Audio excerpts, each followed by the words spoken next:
उपवास म्हटलं की नेहमीच उपवासाला तेच-तेच खाऊन कंटाळा येतो. तर आज मी तुमच्याकरता घेऊन आली उपवासाचे फक्त 10 मिनिटात होणारे लाडू. चला तर मग पटकन रेसिपीला सुरुवात करूया आणि त्याचबरोबर माझ्या चॅनलला लाईक, शेअर आणि सबस्क्राईब सुद्धा करत जा, जर तुम्हाला रेसिपी आवडत असतील तर. तर या रेसिपीकरता इथे मी घेतलेला आहे 1 कप साबुदाणा. साबुदाणा इथे मी बारीक घेतलेला आहे. जर तुम्हाला बारीक नाही मिळाला तर तुम्ही ह्या जागी इथे जाड सुद्धा वापरू शकता. तर हा साबुदाणा पहिले मी मस्त छान 2 ते 3 पाण्यातून धुवून घेणार आहे. कारण ह्यावरती खराब होऊ नये म्हणून बऱ्याच प्रकारच्या पावडरचा वापर केला जातो. त्यामुळे आपल्याला साबुदाणा 2 ते 3 पाण्यातून छान स्वच्छ धुवून घ्यायचा आहे. त्यानंतर आपल्याला हा साबुदाणा भिजत ठेवायचा. तर तर हा साबुदाणा आपल्याला 3 ते 4 तास भिजत ठेवायचा आहे. वरती फक्त साबुदाणा भिजेल ना एवढंच पाणी घालायचं, जास्त पाणी घालू नका. तर हे बघा 3 ते 4 तासानंतर साबुदाणा आपला केवढा छान मस्त भिजलेला आहे. तुम्हाला मी थोडासा एक दाणा हे बघा चुरून दाखवते. हे बघा आपला साबुदाणा अशा प्रकारे भिजला गेला पाहिजे. तर हे बघा आता आपला साबुदाणा छान भिजलेला आहे. आता आपण बाकीचे जिन्नस बघून घेऊया. तर इथे मी घेतलेलं आहे थोडंसं तूप, वेलची पावडर, साखर आणि त्याचबरोबर कलिंगडच्या बिया डेकोरेशन करता थोडंसं. आता इथे मी कढई एक तापत ठेवलेली आहे.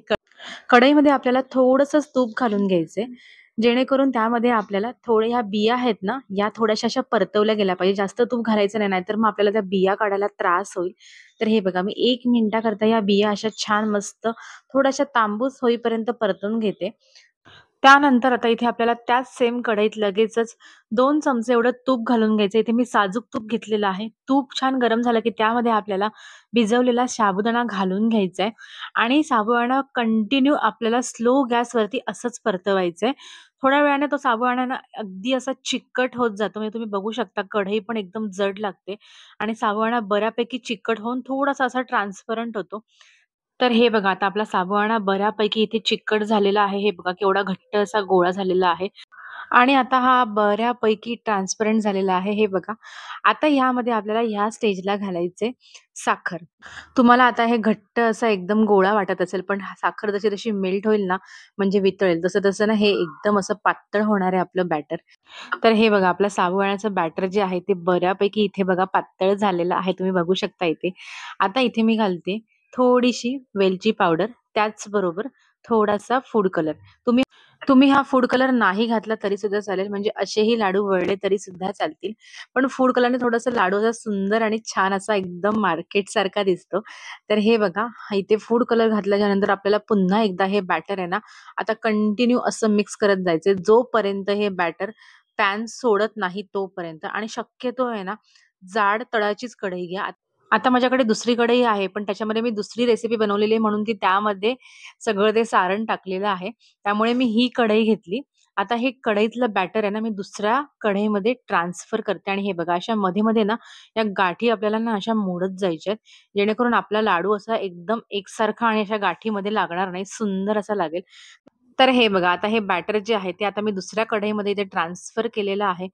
आणि तुम्ही आता इथे बघू शकता, की बऱ्यापैकी बॅटर जे आहे ते कढईला पूर्णपणे सोडतंय, पण अजून पूर्णपणे सोडत नाहीये. तुम्ही थोड्या वेळाने अजून हे असंच परतवत राहिलं, त्याच्यानंतर हे बघा आपलं बॅटर जे आहे ते आता पूर्णपणे सोडते आणि अजिबात खाली आपलं बॅटर लागत नाहीये. हे बघा पूर्णपणे एकदम क्लीन आपली अशी कढई दिसते, छान अशी स्वच्छ. तर आता हे बॅटर आहे ना, याचा अर्थ आपलं तयार झालेलं आहे. पूर्णपणे पॅन सोडतंय, कढई सोडतंय. तर आता हे आपण दुसऱ्या एका बाउलमध्ये ट्रान्सफर करून घेऊया, जेणेकरून ते थोडंसं थंड होईल आणि आपल्याला लाडू वळायला एकदम इझी जाईल. तर आता मी हे एक दुसऱ्या बाउलमध्ये ट्रान्सफर करून घेते.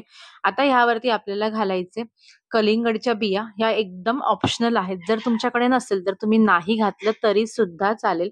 तर हे बघा आता या बिया घातल्याच्या नंतर आपण ह्या बाउलमध्येच ह्या परत एकदा अशा हलक्याशा मिक्स करून घेऊया आणि बॅटर आहे ना, एक 10 मिनिटाकरता थंड करून घेऊया. जर तुमच्याकडे खूपच घाई असेल तर तुम्ही फास्ट फॅनमध्ये एक 5 मिनिटाकरता थंड केलं तरी सुद्धा चालेल. तर हे बघा आता आपलं बॅटर जे आहे ते बऱ्यापैकी थंड झालेलं आहे. आता तुमचं बॅटर जर हाताला चिकटत असेल ना, तर तुम्ही ते थोडंसं तूप लावून घेऊ शकता हाताला, पण ह्याची काहीच गरज लागणार नाही. हे बघा इझिली आपला लाडू जो आहे ना, तो असा सहजच वळला जातोय आणि हे बघा हाताला अजिबात लाडूचं बॅटर चिकटत नाहीये. तर हे बघा आपला उपवासाचा सुंदर असा मस्त साबुदाण्याचा लाडू इथे तयार झालेला आहे. तर अशा प्रकारे मी बाकीचे पण सर्व लाडू जे आहेत ते इथे वळून घेते. तर इथे आपले सर्व लाडू इथे तयार झालेले आहेत. तुम्ही बघू शकता. किती सुंदर असे आपल्या इथे लाडू दिसतायत. तर तुम्हाला आजची रेसिपी कशी वाटली हे मला कमेंट करून नक्की सांगा आणि व्हिडिओ आवडला असेल तर प्लीज माझ्या व्हिडिओला एक लाईक, शेअर, सबस्क्राईब करा.